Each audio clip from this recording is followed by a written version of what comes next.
Plant kingdom को हमने divide कर रखा था, सबसे पहले करते हैं जो कि है एल्गी। एल्गी सबसे पहले होती है क्लोरोफिल कंटेनिंग।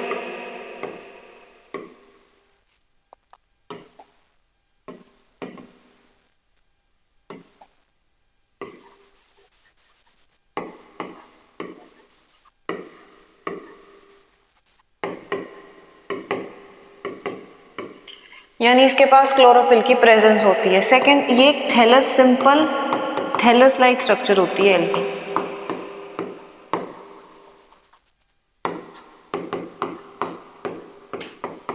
मतलब ज्यादा डिफरेंशिएटेड नहीं होती है एल्गी। मिलती कहाँ पे, अलग अलग जगह पे मिल सकती है, जैसे मोइस्ट वुड पे या फिर मोइस्ट हैबिटेट्स जो होते हैं, और एक्वेटिक भी होती है, यानी मरीन प्लस फ्रेश वाटर दोनों होती हैं। अलग अलग ही फॉर्म्स में एग्जिस्ट करती हैं एल्गी, जैसे कॉलोनियल भी हो सकती है ये,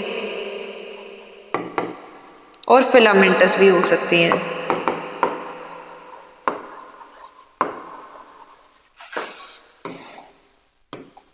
कॉलोनियल एग्जाम्पल वॉलवॉक्स।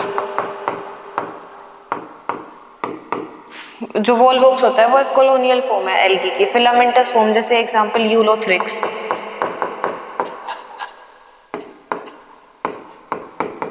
या फिर स्पायरोगायरा।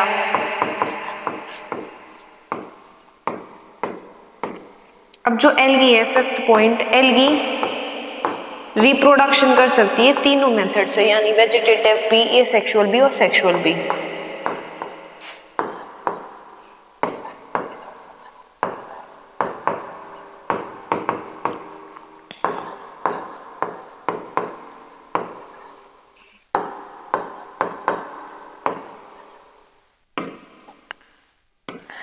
जो वेजिटेटिव होगा वो करेगा ज्यादा, जो वेजिटेटिव फॉर्म होगी वो होगी ज्यादातर फ्रेगमेंटेशन से होगा रिप्रोडक्शन। एसेक्सुअल रिप्रोडक्शन होगा स्पोर्स की मदद से। ज्यादातर कौन से स्पोर्स होते हैं, जू spores.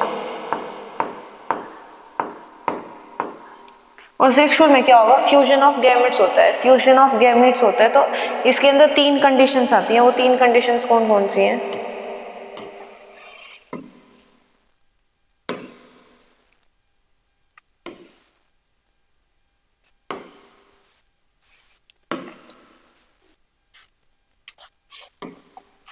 Sexual reproduction takes place through fusion of two gametes. Two gametes के फ्यूजन से होगी। These gametes can be flagellated, ये फ्लैजिलेटेड हो सकते हैं, यानी फ्लैजिला प्रेजेंट हो सकता है। सिमिलर इन साइज, साइज में सिमिलर भी हो सकते हैं। एग्जांपल यूलोथ्रिक्स, यूलोथ्रिक्स के अंदर साइज सिमिलर होता है दोनों गैमीट्स का।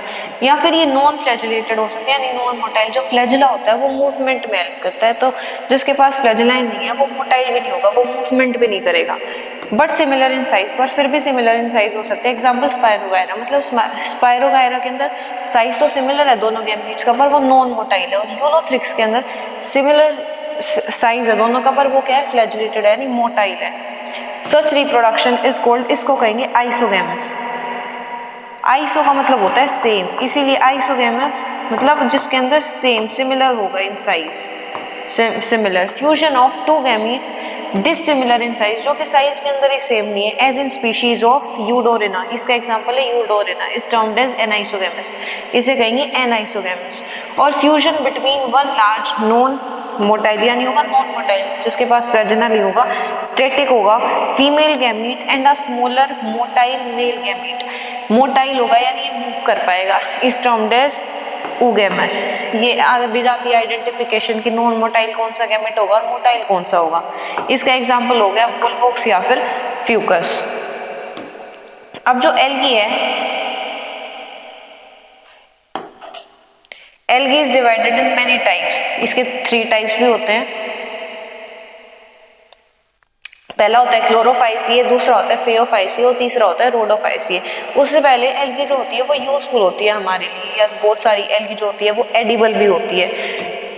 तो पहले वो देखते हैं कि कौन कौन सी एल्गी जो है वो हमारे काम आती है।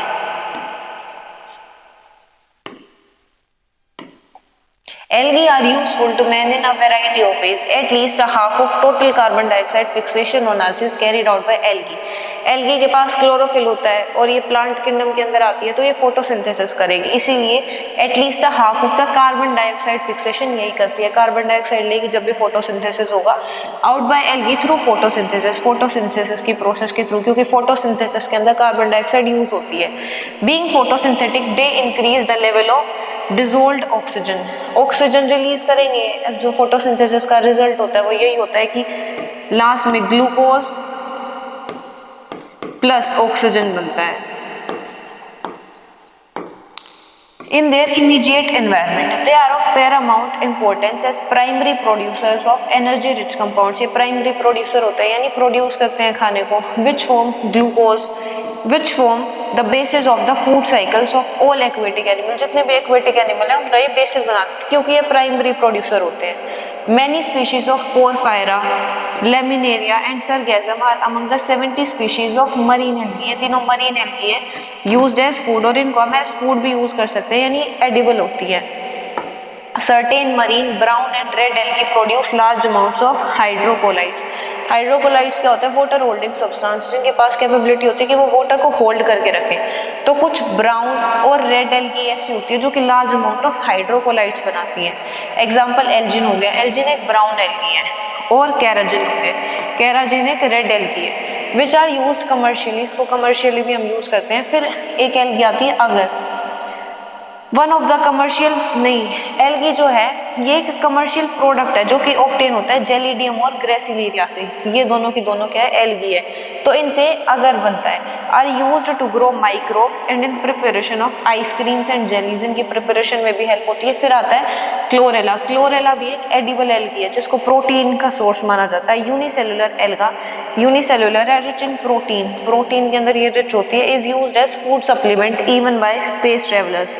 ये क्वेश्चन में आता है कि जो स्पेस ट्रेवलर्स होते हैं वो अपने साथ क्या लेकर जाते हैं? वो क्लोरेला लेकर जाते हैं क्योंकि ये प्रोटीन के अंदर रिच होता है, ये एडिबल होती है ये वाली algae. The algae are divided into 3 main classes. फिर एल्गी को 3 क्लासेस में हम डिवाइड कर देते हैं, क्लोरोफाइसिए, फेओफाइसिए और रोडोफाइसिए. आर फॉर रोडो यानी इसको हम कहते हैं रेड एल्गी.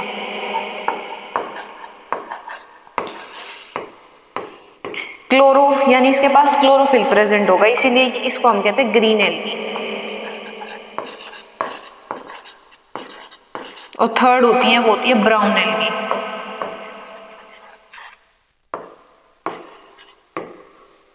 इनके बारे में हम करेंगे अगले लेक्चर में.